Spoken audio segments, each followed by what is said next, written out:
ఏడాదికి ఒకసారి జరిగే చందనోత్సవం సింహాచలం అప్పన్న నిజరూప దర్శనం లక్షలాది మంది భక్తులు తరలివచ్చే పెద్ద పండుగ. ఉత్తరాంధ్ర జిల్లాలతో పాటు రాష్ట్ర వ్యాప్తంగా సింహాచలంలో జరిగే ఈ చందనోత్సవానికి భక్తులు పోటెత్తుతూ ఉంటారు. ఇది అందరికీ తెలిసిన విషయమే. ఏటికి ఏటా భక్తుల సంఖ్య పెరుగుతోంది. దానికి తగినట్లుగా ఏర్పాట్లు చేయడంలో అధికార యంత్రాంగం విఫలమవుతోందని ఎప్పటికప్పుడు వార్తలు వస్తూనే ఉంటాయి. ఎన్ని జరుగుతున్నా ఈ ఏడాది సైతం అదే పరిస్థితి ఏర్పడింది. ఇందులో పెను విషాదం చోటు చేసుకుంది. తెల్లవారుజామున 300 రూపాయల క్యూ లైన్లో నిలబడిన భక్తుల మీద కొత్తగా నిర్మిస్తున్న గోడ ఒక్కసారిగా కూలిపోయింది. ఈ దుర్ఘటనలో 7 చనిపోవడం నిజంగా విషాదాంతం. నాణ్యమైన పని జరగలేదని ఒకవైపు, భారీ వర్షమే కారణమని ప్రభుత్వ వర్గాలు ఒకవైపు ఎవరికి వారు సమర్థించుకుంటున్నారు. గత నెల రోజులుగా సమీక్షా సమావేశాలు నిర్వహిస్తున్నారు. పెద్ద ఎత్తున పోలీసు బలగాలు పరిస్థితులను సమీక్షించాయి. క్యూ లైన్లు ఎలా కంట్రోల్ చేయాలి, ఎలా కొండ మీదకి వచ్చే జనాల్ని అదుపులో ఉంచాలి, సామాన్య భక్తులకు దర్శనం కల్పించాలి, ఇటువంటి అంశాల మీద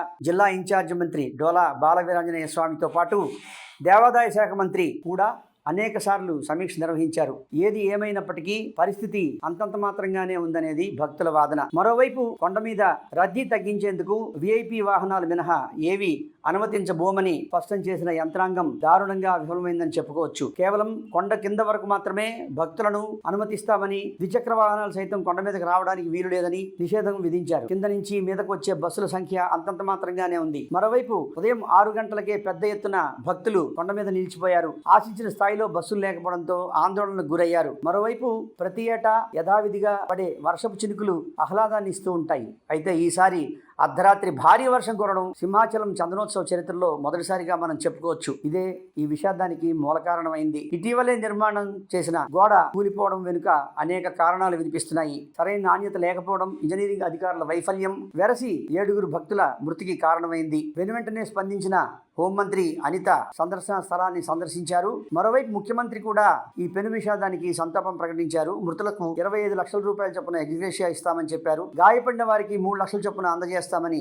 స్పష్టం చేశారు. ఇవన్నీ పక్కన పెడితే ఏటికేటా చందనోత్సవంలో ఎందుకు అపస్తులు చోటు చేసుకుంటున్నాయి? కేవలం VVIPలకు మాత్రమే దర్శన భాగ్యం కలుగుతోంది.